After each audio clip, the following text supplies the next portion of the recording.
Hi again, everyone. Welcome to the Starting Five here on HMTV6. I am Mark Keller, sports editor of the Hearld-Mail newspaper, and we're joined today by Tim Kelby, Hearld-Mail sports writer. We're going to be taking a look back as well as a look ahead during this segment, talking about some all-county teams and also a look ahead to the basketball season, which is already underway. But let's start with golf, Tim, and the all-county team. It seems like every couple of years there's one player who comes along in Washington County who sort of dominates for 2 or 3 years at a time.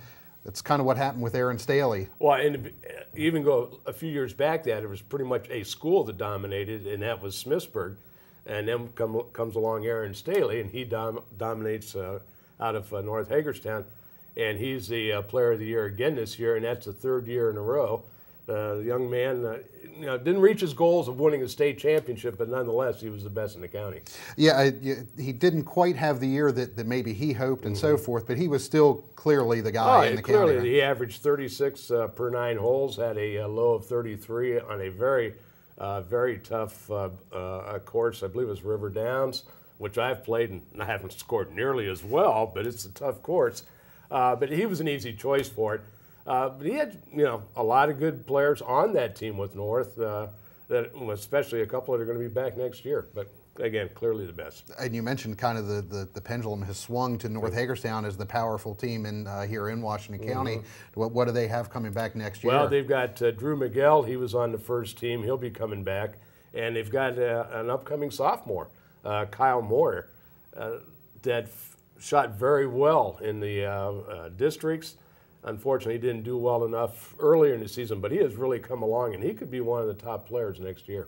And as for Staley, I know we talked before about the state tournament, and that he was watched very closely by college scouts during that state tournament. Any word yet on where he's headed? He was more nervous than he has ever been than he's ever been on a course teeing off, because the golf coach at Northern Illinois was following him step by step for all 18 holes.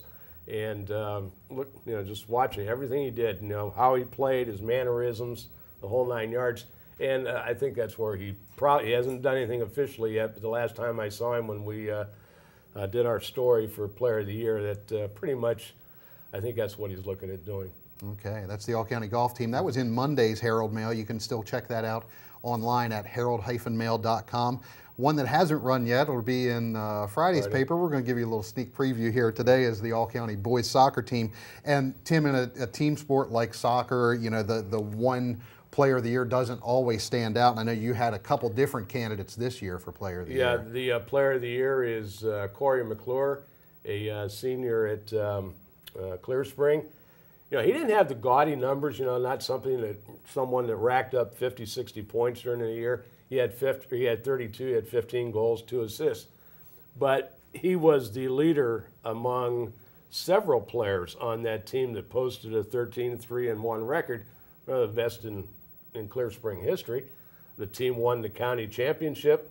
McClure scored the goals. And yes, he had some stiff competition. One comes to mind is Kevin Proctor at Goretti. Kevin was right there in the mix all the way down to the final decision. But McClure had the recommendation of some of the other county coaches, and so that's who we went with. And what counts is what happens in crunch time, right? Yeah, really. The coach of the year is McClure's coach. Yeah, it is Lynn Mills, his first year. And one of the nice things for Lynn and the Clear Spring players was that as a youth coach, he saw a lot of those players coming up through the ranks, and when he took over the jobs this year, he knew what they could do, and he kind of put the system in place to get the best out of them, and made things. He was excited, really was, and I'm sure this is probably the first Coach of the Year that Clear Spring has had, besides first Player of the Year. Right, a heck of a year for Clear Spring soccer. Again, that will be in Friday's Hearld-Mail newspaper and online as well, so you can check out the all-county boys soccer team on Friday. Let's look ahead now to basketball season coming up. Actually already started. Yep. Most of the public schools started last week. The privates have been playing for a couple weeks now, and some big time names in boys basketball around here this season. Starting down at St. James, and a big name at St. James as well. Yeah, it is really.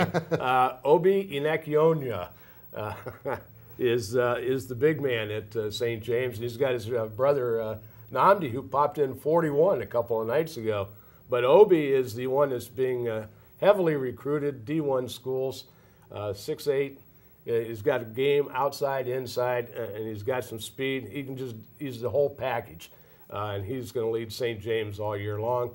And again, his brother Namdi really gives St. James a solid package. Unfortunately, right now, they've got a couple of injuries.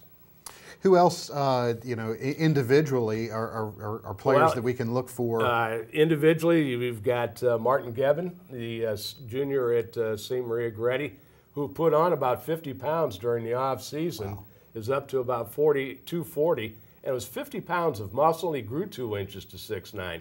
So he's playing more inside, a little bit in the paint, taking a couple of jumpers here and there, but mostly in the paint. And in the first 9 games that Goretti's played this year, he's averaging about 18 points and 10 rebounds a game so far. And that's not something we see in Washington County a lot, is a 6'9", 240 player. Absolutely, and during the MATE tournament, several Division I coaches were in attendance looking at him. Coach Martelli at St. Joseph's in Philadelphia, Paul Hewitt at George Mason, to name a couple of coaches, were in attendance watching him.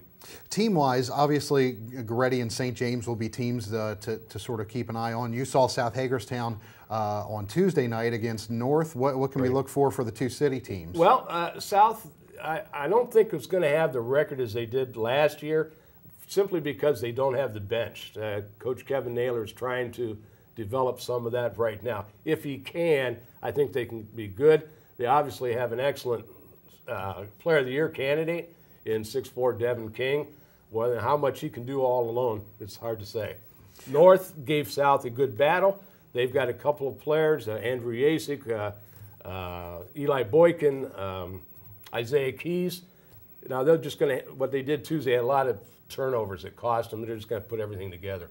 Real quickly to girls basketball, and you saw, again, South Hagerstown on Tuesday night, and they obviously one of the teams to watch. Yeah, I think they are the girls' team to watch. You have Catrice Dixon, you have Chelsea Scott, and you have Ty Stewart. The sophomores that are back this year as juniors, they look to do big things. They're 2-1 right now, so we'll have to see how they go. And I think Boonesboro is going to be back on the map this year under Coach Sam Connolly. They've got Shannon O'Brien, 5'10" gal, among others, that will be there.